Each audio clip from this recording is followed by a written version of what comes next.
Українські воїни висадилися біля маяка на мисі Тарханкут і встановили український прапор. Бійці головного управління розвідки виконали поставлені завдання, підтвердив в коментарі Суспільному представник ГУР Андрій Юсов. Він не розкрив подробиць, але зазначив, що спецоперацію провели у взаємодії з українськими військово-морськими силами. Залучили човни та авіацію. Росіяни мають втрати у живій силі та озброєнні. При цьому українські розвідники впоралися без втрат, зауважив Юсов. Вранці з'явилася інформація про бій на Тарханкуті, а туристи нібито бачили десяток спецпризначенців на човнах. Вочевидь, саме з місцевого кемпінгу і передали вітання українські розвідники. ГУР вже в Криму працює з нас.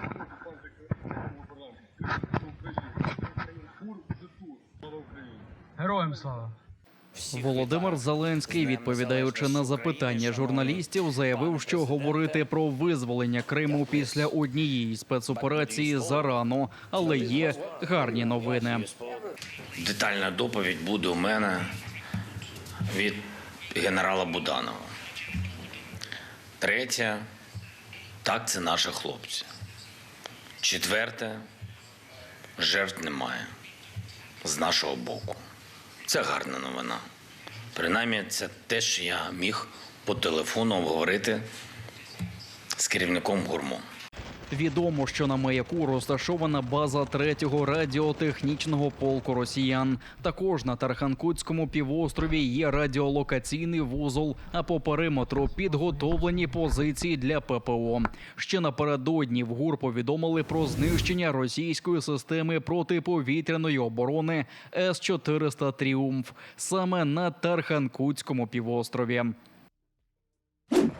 Масові облави влаштували росіяни в Бахчисараї та на околицях міста. Озброєні силовики оточили кілька вулиць і вдерлися до осель Руслана Асанова, Сейдамета Мустафаєва, Ремзі Німітулаєва, Абдулмеджита Сейтомірова, Амітхана Умєрова та Ельдара Якубова. Адвокатів всередину не допустили. Лише перевернули помешкання догори дригом у пошуках заборонених книжок, які прихопили з собою.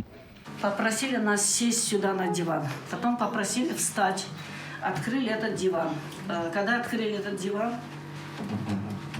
сейчас покажу, здесь ящик. Открыли, посмотрели, закрыли. И когда закрывали, на ящике оказалась книга «Халифат». Белая книжка с красным написано крупными буквами «Халифат». Подбросили книгу. Книга была не прочитанная, не открытая. Тільки із союзпечаті. Російські силовики з ФСБ не пручалися від звинувачень у фальсифікації так званих доказів перед власними понятими. При цьому кидали провокаційні репліки до родичів і близьких бранців. Они вообще все время себя вели так, какими-то насмешками, какими-то резкими словами. Что там вы собираетесь? Вы здесь его строить собираетесь, халифат? Что вы хотите?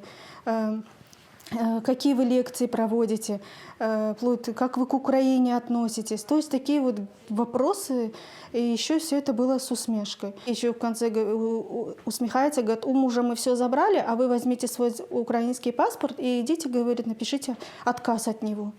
Не оминули росіяни й можливості помародерити, зауважують адвокати. Изъяли денежные средства, изъяли книги, которые сами же подбросили. И пропала тоже определенная сумма денег. Сейчас будем выяснять, какая. Уже не раз были случаи, когда после обысков пропадали деньги. Після облав кримсько-татарських бранців Мустафаєва, Сейтомірова, Німітулаєва та Якубова кинули до тонованих мікроавтобусів і вивезли до окупаційної управи ФСБ, що в Сімферополі. Незаконно затриманим кримцям знову закидають звинувачення у нібито тероризмі.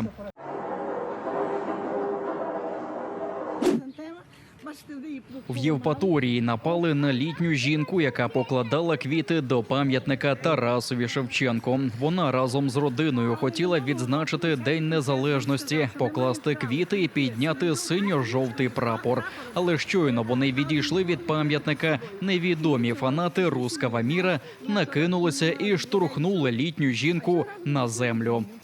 А что они на вас напали, я не понял. Ну, бо вони пішли до пам'ятника, забрали наші квіти. Ну, а на вас напали.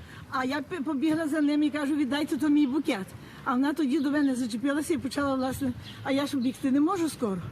І я за нею, дочка, я кажу, дочці, зроби пару фотографій, щоб бачили, що вони перші почали. Ми їх не зачіпали, і вона почала зразу, бачите, доки. Она на вас напала, вот эта взрослая Так, вона кобыла? мене кинула на землю.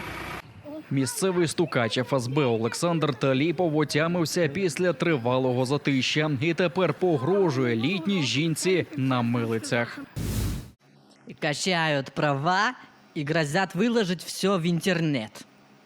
Не беспокойтесь, мы сами выложим. Товарищ майор объяснит, что и как потом.